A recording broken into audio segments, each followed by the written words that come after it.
मित्रों, जय श्री कृष्ण।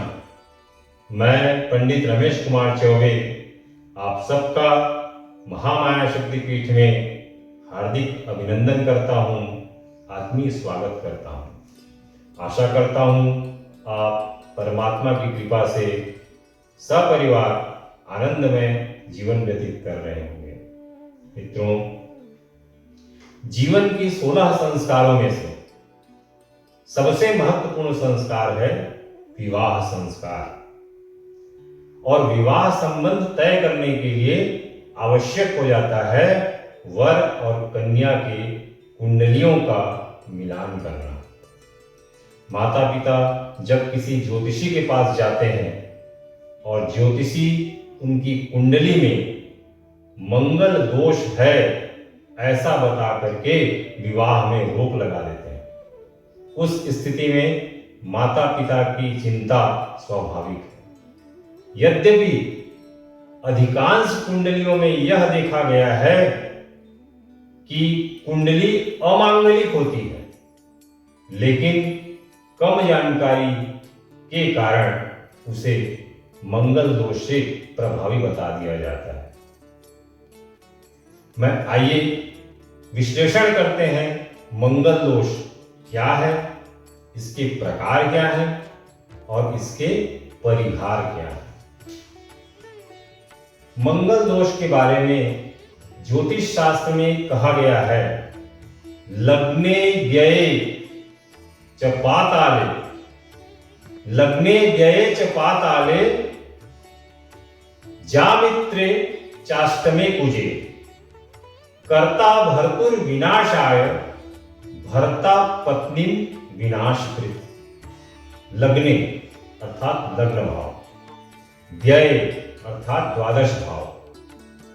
लग्ने व्यय च पाताले, पाताले का अर्थ हुआ चौथा भाव। और जामित्रे चाष्टमे कुजे, जामित्रे अर्थात सप्तम भाव और अष्टम भाव। इस तरह से यदि किसी कुंडली के लग्न स्थान में, चतुर्थ स्थान में, सप्तम स्थान में, अष्टम स्थान में और द्वादश स्थान में मंगल स्थित हो तो ऐसी कुंडलियों को मंगल दोष से प्रभावी माना जाता है। और यदि मंगल दोष है तो उसका परिणाम क्या होगा? तो कर्ता भर्तुम विनाशाय भर्ता पत्नी विनाशकृत। भाव यह है कि वर और कन्या की कुंडली में मंगल दोष एक दूसरे के लिए अमंगलकारी होता है। अब मंगल दोष कितने प्रकार के होते हैं? तो मंगल दोष 3 प्रकार के होते हैं।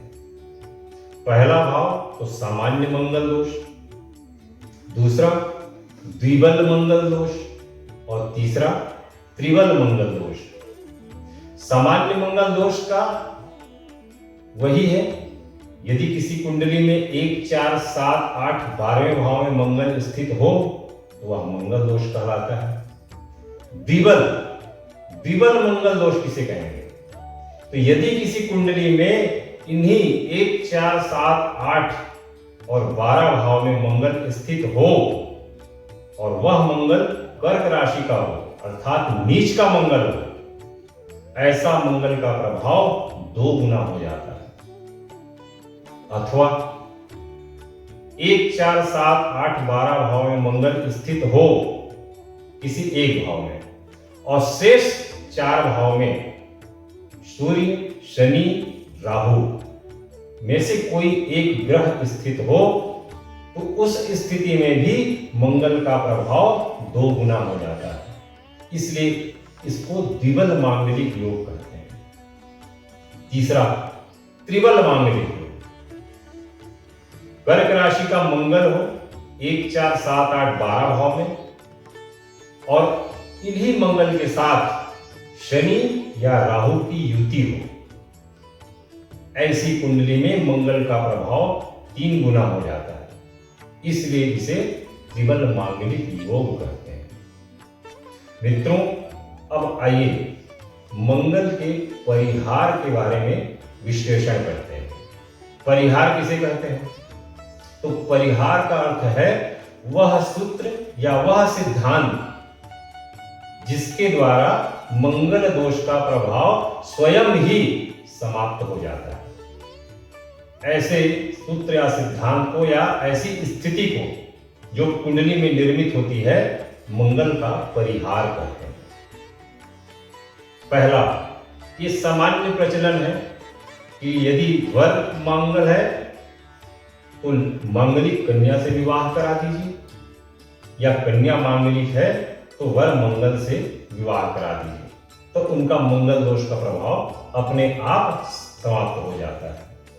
दूसरी स्थिति, यदि मंगल 1, 4, 7, 8, 12 भाव में वर की कुंडली में स्थित है और यदि कन्या की कुंडली में इन्हीं भावों में 1, 4, 7, 8, 12 भाव में सूर्य हो, शनि हो या राहु हो और ऐसे वर और कन्या का भी विवाह करा दिया जाए तो भी मंगल दोष का प्रभाव अपने आप समाप्त हो जाता है।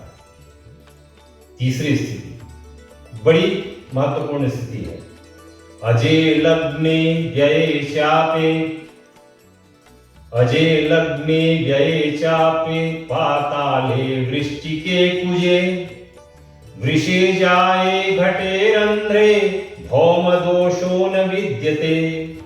अजय लग्ने यानी लग्न में मेष राशि का मंगल हो, व्यय चापे द्वादश भाव में धनु राशि का मंगल हो, पाताले वृश्चिके चतुर्थ भाव में वृश्चिक राशि का मंगल हो और वृषे जाए सप्तम भाव में वृष राशि का मंगल हो, घटे रंध्रे अष्टम भाव में कुंभ राशि का मंगल हो। ऐसी स्थिति में भौम दोषो न विद्यते अर्थात भौम दोष अपने आप समाप्त हो जाता है। अगली स्थिति, यदि किसी कुंडली में लग्न में उच्च का गुरु हो अर्थात कर्क राशि का गुरु हो तो वह कुंडली मंगल दोष से अपने आप मुक्त हो जाती है। अगली स्थिति, यदि मंगल 1, 4, 7, 8, 12 भाव में हो और चर राशि का हो अर्थात मेष कर्क मकर राशि का हो तो भी उस कुंडली में मंगल दोष समाप्त हो जाता है। अगली स्थिति, यदि किसी कुंडली में 1, 4, 7, 8, 12 भाव में मंगल तो स्थित है लेकिन उसके साथ में चंद्र से युति हो या शनि से युति हो अर्थात चंद्र और मंगल या चंद्र और शनि 1, 4, 7, 8, 12 भाव में स्थित हों अथवा चंद्रमा केंद्र स्थान में स्थित हो 1, 4, 7 और 10 तो भी उस कुंडली में मंगल दोष का प्रभाव अपने आप समाप्त हो जाता है। मित्रों, आज मैंने आपको मंगल दोष क्या है, इसके प्रकार क्या है और मंगल दोष का परिहार क्या है इस बारे में बताया।